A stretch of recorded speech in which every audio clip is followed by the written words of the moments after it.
as you can see, Rooster is out and about. But my guess is that he's got a broken leg. And I'm guessing that's gonna heal. It's been a couple days now.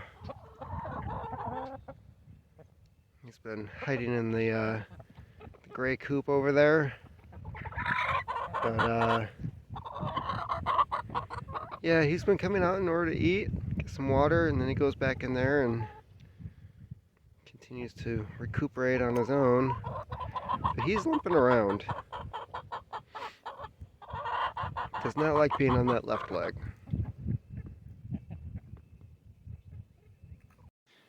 All right. Update on, I guess, not spending any unnecessary money for the next 90 days. That project, which means I gotta find other stuff to do. And this thing's been sitting up here for a while. For those of you who don't know, this is an old typewriter desk. Drawers are over there. That's probably the typewriter that's going to get mounted right there. And this is an old Mead and Wheeler company out of Chicago. I couldn't find that much information on it online, but I picked this up at a restore in Reed City. I can't remember at the moment how much I spent on it. I want to say maybe it was $100. I'm not sure. But this is the big difference between what they make now and what they used to make. I'm guessing maybe 100 years ago. I want to say this is 1920s. Typewriters had that mounting on the bottom. Started around 1920, 1930 with the desktops. And if you worked in an office, you could just simply pull that up. Your typewriter would fold underneath. You have a cleared desk. No picking it up, no moving it out of the way. You need to type something, you lift it up, typewriter pops back up. Also has these nice pull-out drawers for stacking papers and whatnot. Couple drawers, but drawers are interesting because there's actual like slots for different files and papers that you can store in them. This wood has this nice beautiful red finish to it that's going to come out more when I put the lacquer on it. I'm going to sand it a bit more. It's got some rough spots on it. Some of this I want to keep the original trim and just clean it off. The old laminated top is gone.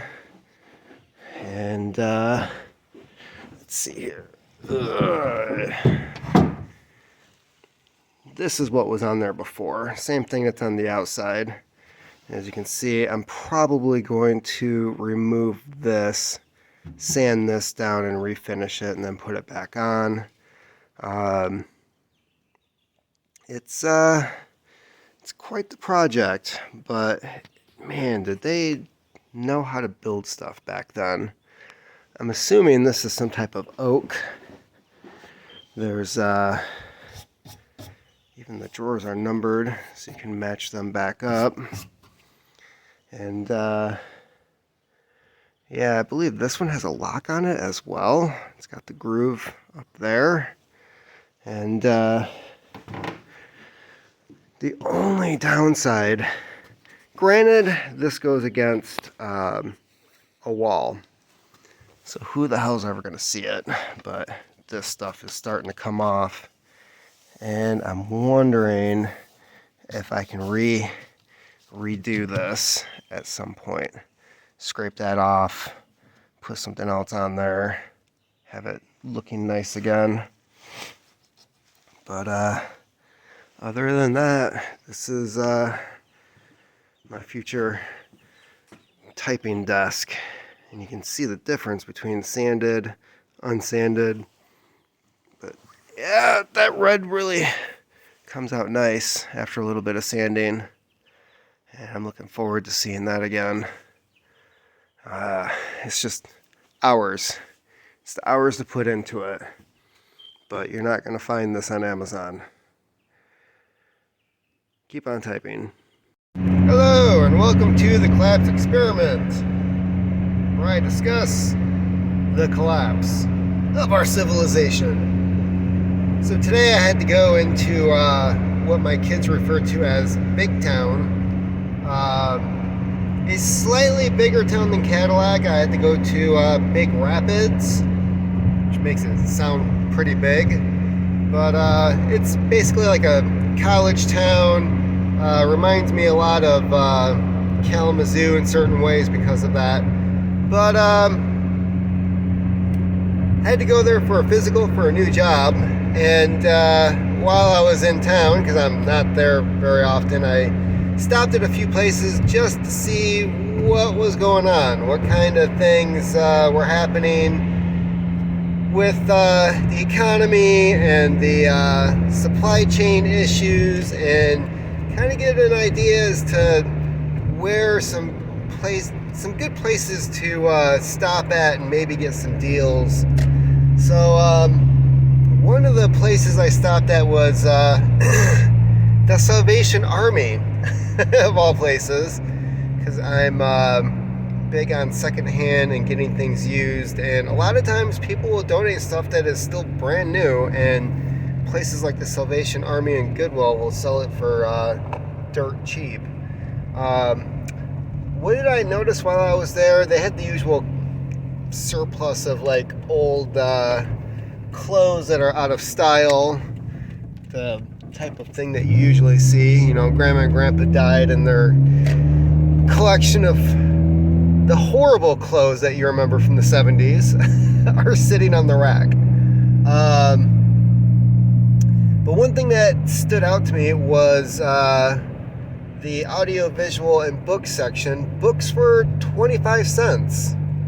And while 90% of it is just garbage, nothing that anybody is really going to pick through, I did find a copy of the Foxfire books. 25 cents. And if you go to like eBay and other websites that sell stuff like that, these books have been out of print for a while. The people who have them really enjoy them. It's step-by-step guide as to, as they put it, mountain living, as in like the Appalachian Mountains, how to make moonshine, banjos, like all kinds of crafty stuff, basket weaving. So they're a wealth of knowledge, and for 25 cents, you can find stuff like that. So other places that I went to would include Goodwill. Again, they had the usual stuff. I didn't really see all that much for deals. Unfortunately, the Goodwills around here, for some reason, whoever does their pricing, and I don't know if it's the same person at every place, but it doesn't seem to matter what goes on the shelf. Everything is priced $3.99. The Goodwill in Cadillac, of all places, books, CDs, DVDs, $3.99. It doesn't matter if it's like a paperback book from the 80s that's beat to shit, it's still marked $3.99. Plus they put the sticker right on it, and that, you know, getting that off is just gonna destroy the book itself, which is horribly dumb. So I did go to Goodwill. I didn't see too much going on there. You know, usually I'm checking out the tools and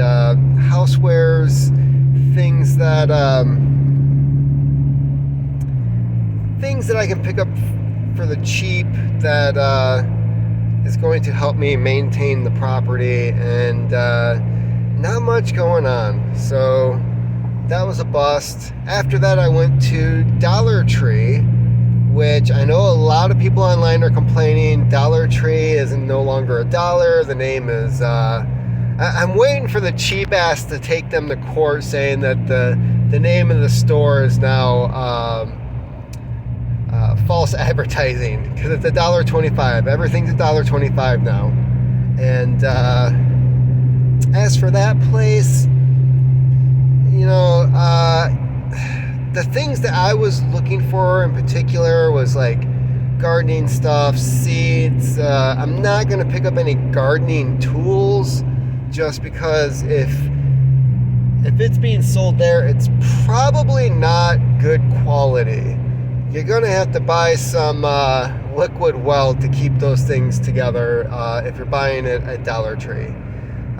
Food, the food selection there, it's nothing that I would pay $1.25 for. The only thing that really stood out to me was they had a big bin, probably like a pallet's worth, of brand new DVDs. I'm telling you, DVDs are the new VHS. If you remember when VHS went out of style about 15, 20 years ago, and how you could pick up like brand new movies like, oh, I don't know, Kill Bill on VHS for like $1 or $2. Meanwhile, it was still $20 brand new on DVD. Blu-ray, I don't think was quite a thing yet. Yeah, for $1.25 they had brand new movies, and I was really surprised at some of the titles that they had in there. Movies that even if you were to get it at like Walmart, the bargain bin's gonna cost you more. So yeah, that was worth checking out. I didn't really see that many empty shelves except for like paper products and cleaning stuff. So I guess the word is getting out that cleaning products are, that's the place to go, because it's $1.25 for like dish soap and things like that. I did look at Aldi. It was really no different than the other Aldis. There were some empty sections of shelving, but the way that they do their store, unless I'm seeing like a big chunk of the shelf empty, I'm just going to assume that because the way that their business model is, somebody just hasn't gotten around to restocking it, because they only have like 3 or 4 employees per store. 1 or 2 people will be working the register. Other people will be in the back restocking stuff as it comes off the shelf. And it could just be that they're busy and they've got more people than usual at the register. I don't know. But I don't like going into stores and filming. I think it's kind of weird, even though I know a ton of people on YouTube do that. But yeah, that was the places I went to. There's still some deals out there to get, and yeah, I think the best deal I saw today was Salvation Army, and yeah, I did pick up that Foxfire because it was like 25 cents. Like, how am I gonna pass that up? Granted, I think I already have a copy of it, but that's just something I can hand off to somebody else if they need it. So that was my adventure for today. I am back at home and need to check on a few things before the wife and kids come home. So keep on typing.